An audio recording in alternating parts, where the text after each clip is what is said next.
you awake? I thought I heard you get up. Yeah, I'm awake. Sorry, I just can't sleep. Are you thinking about him? Yeah, a bit. Usually get back to sleep, my love. I'm fine. No, it's okay. What else is on your mind? I don't know, it seems weird, but I had one of the most vivid dreams of my life. I saw a fox on a snowy mountain, just looking confused and worried. Those eyes, I can't get those eyes out of my head. She was running in the windy snow, looking for something. Do you think it has to do with you and what's been going on? I don't know. It was just a dream, Rachel. They're not meant to make sense. A lot's happened the past couple days, that's all. Well, if you're not going to sleep anyway, you should tell me. I want to hear. All right.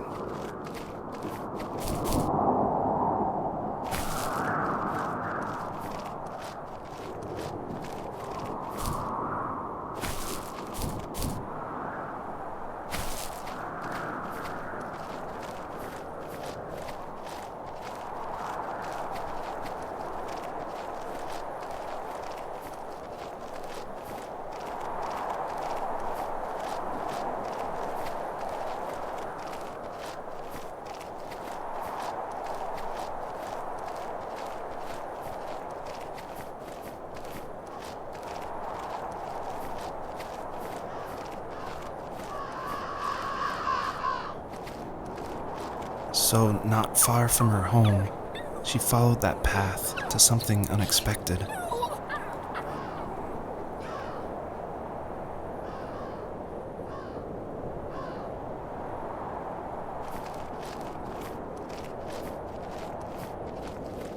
She couldn't stay, though.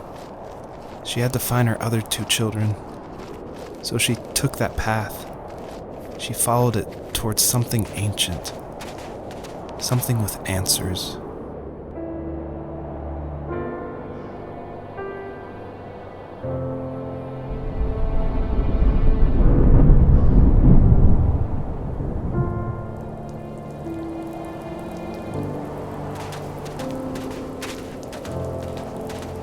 The fox looked high and low, searching for any sign of her cubs.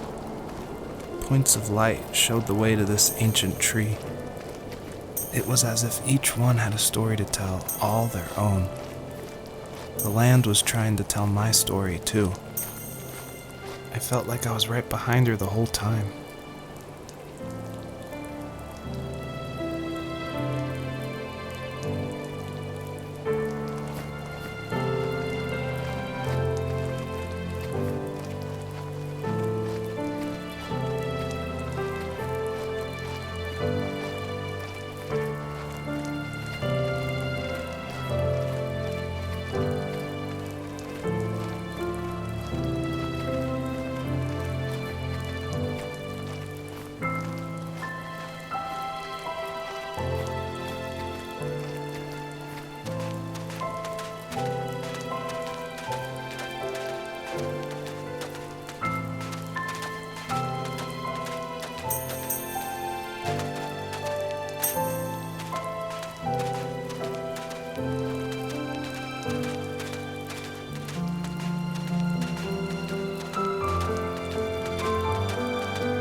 Do you remember what my dad did for a living? Wasn't he like a lumberjack?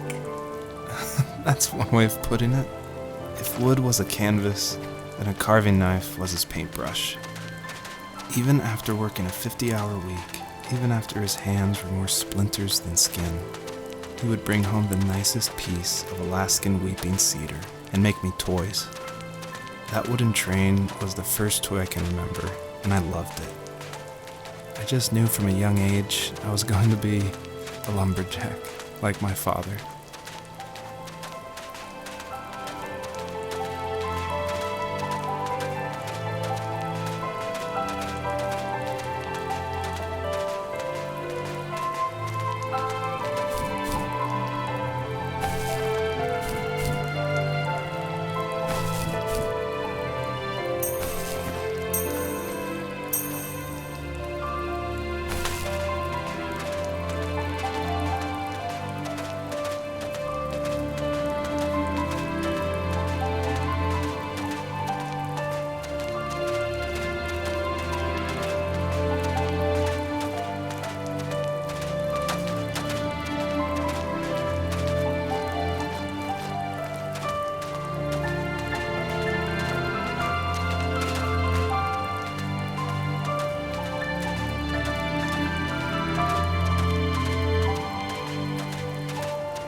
My teenage years were full of sketching, angst, and trouble.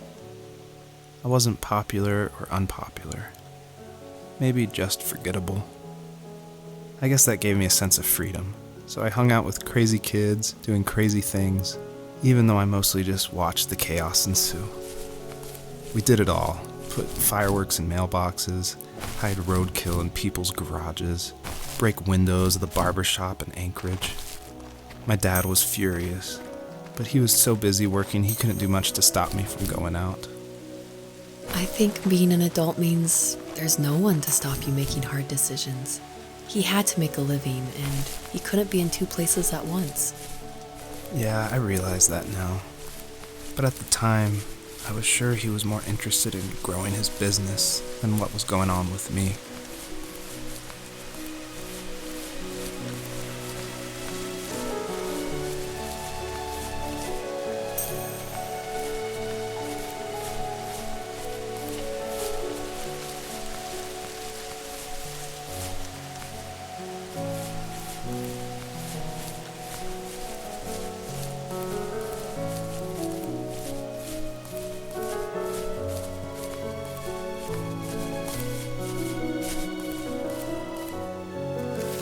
He was working another late night, and my friends were over, saying how bored they were and how they had come all the way out to my house for nothing. One of them mentioned how that old, ugly beyond belief truck was still in the garage, and how we should take it for a spin. I was only 15, so I kind of fought it for a while. The next thing I knew, we were careening around the mountain path, rocks spitting onto the sides of the cliff, while my dad's cringeworthy bluegrass blared out the speakers. I drove while my friends were in the back of that yellow and purple truck, throwing beer bottles and trash at anything remotely interesting. Felt like I was soaring in the air with borrowed wings. But all good things have endings. A cop outside of Eagle River pulled us over after he saw us in a bottle rocket into someone's yard. What followed was a long night of talking to disappointed adults and feeling smaller than ever.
After he drove me home from the police station, I blew up at him, saying how I never wanted to be like him, how I was going to be someone and leave that hick icebox for good.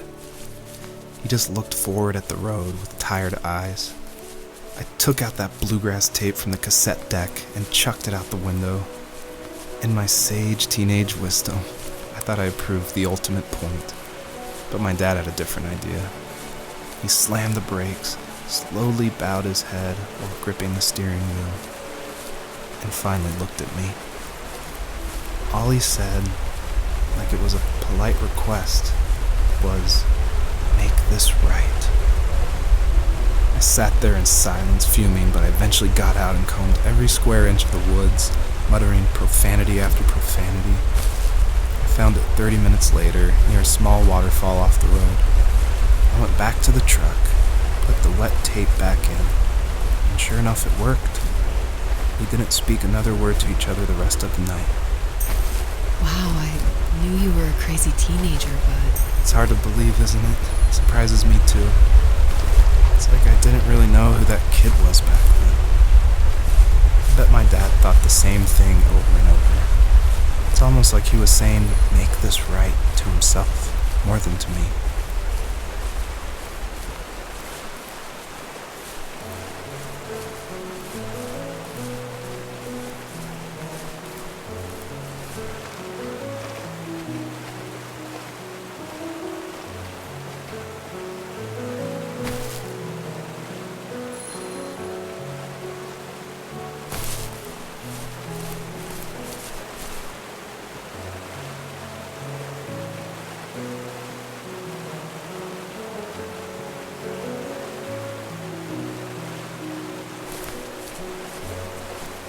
My friends would laugh about that night and talk about how crazy it was, and I laughed along, pretending it didn't bother me. But it did. I imagined my friends growing old in the bush, unable to find that thrill in those godforsaken ice fields. It's like those mountains were a literal wall, keeping me from leaving, where all I would have to look forward to are lumber yards and evening beers. I had to climb over. That was my only goal for a long time.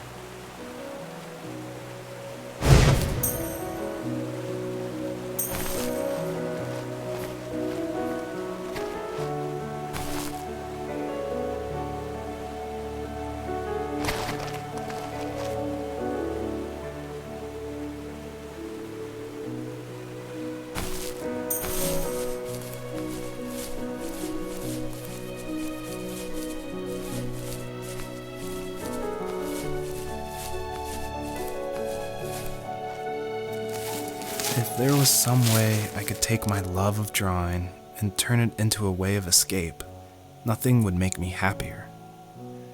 I wanted to create instead of tearing trees down. I wanted to move to the lower 48, not because I hated it there in Alaska, but I hated the idea of it. It's like all of that spite inside me had created this monster which followed me around my whole teenage years. I put so much energy into doing what others didn't expect of me. Why did I do that? There's one fact you're forgetting, though. If you didn't have that fire in you, we probably would have never met. You're absolutely right. Maybe the destination is all that matters in the end. But then why am I awake? Why am I seeing this fox go on her journey? And why can't I stop thinking about my dad?